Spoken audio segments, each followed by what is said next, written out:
O ano 2024. Determinar o domínio da função f em x igual a 1 sobre a raiz quadrada de 1 menos raiz quadrada de 1 menos x. É necessário termos alguns cuidados para determinarmos o domínio desta função. Então, vamos com calma. Vamos considerar primeiro uma função f1 de x que é igual à raiz quadrada de 1 menos raiz quadrada de 1 menos x. Ok? Consideramos primeiro esta função como f1. Então, vamos buscar o domínio desta função, ou a condição de existência desta função. Para que esta função exista, é necessário que 1 menos raiz quadrada de 1 menos x, que é o radicando, seja maior ou igual do que zero. Ok? Então, o que é que vamos ter aqui? Vamos isolar, vamos ter raiz quadrada de 1 menos x deve ser menor ou igual do que quem? Do que 1. Ok? Assim, quadratando essa expressão, ambos os membros, vamos ter raiz quadrada de 1 menos x ao quadrado, menor ou igual do que 1 ao quadrado, que é 1. E, cancelando o quadrado com a raiz, vamos ter isto, 1 menos x menor ou igual do que 1. Logo, cancelando 1 com 1, vamos ter x maior ou igual do que zero. Okay? Então, a condição de existência desta função 1 é exatamente x maior ou igual do que zero. Ok? Agora, vamos considerar uma outra função que vamos chamar de f2. f2 de x, que vai ser esta função que está aqui, que é raiz quadrada de 1 menos x. Então, 1 menos x. Então, qual é a condição de existência desta função? É que 1 menos x deve ser maior ou igual do que zero. Ok? Logo, x deve ser menor ou igual do que quem? Do que 1.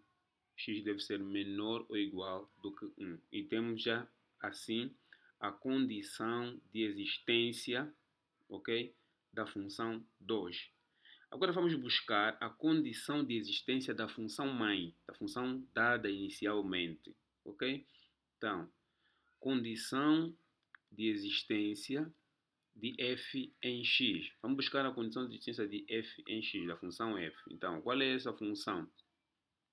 Esta função, a condição de existência dessa função é que o denominador deve ser um número distinto de zero. Ok? A expressão do denominador deve ser um número distinto de zero para que exista essa função f. Ok? Esta expressão aqui tem que ser um número distinto de zero. Assim, se tem que ser um número distinto de zero, basta resolver isto. Vamos quadratar ambos os membros. Ok? O que é que teremos? Teremos 1 menos raiz quadrada de 1 menos x, ok? Distinto de zero. Logo, a raiz quadrada de 1 menos x deve ser também distinto de 1, ok? Assim, quadratando novamente, vamos ter 1 menos x distinto de 1. Logo, simplificando, teremos que x afinal tem que ter distinto de zero. Ok? Então temos assim a outra condição de existência. Ok, então vamos reunir todas essas condições de existência e buscar a interseção.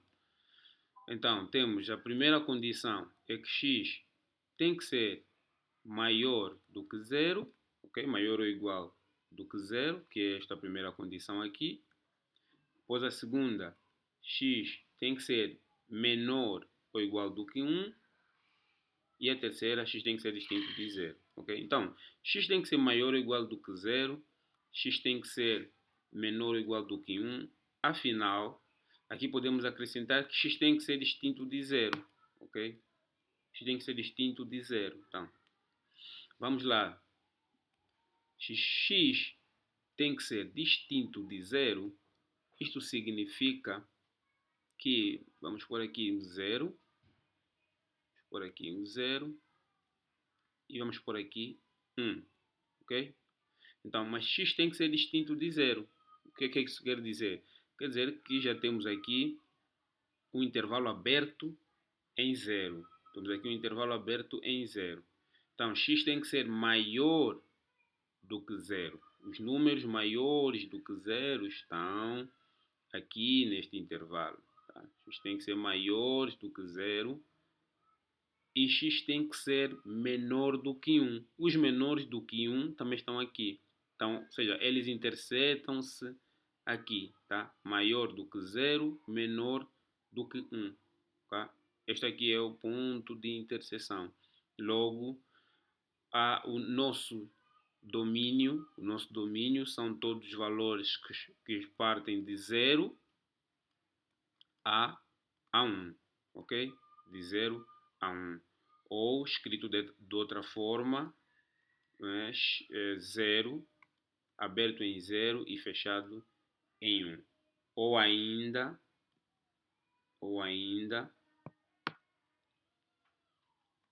aberto em 0 e fechado em 1. Assim,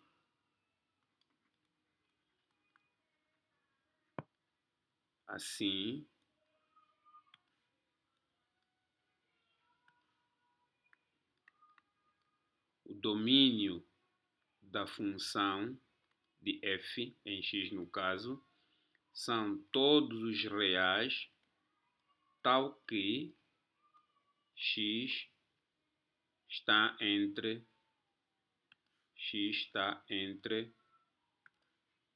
0 e 1. Então, esta é a resposta para o nosso problema.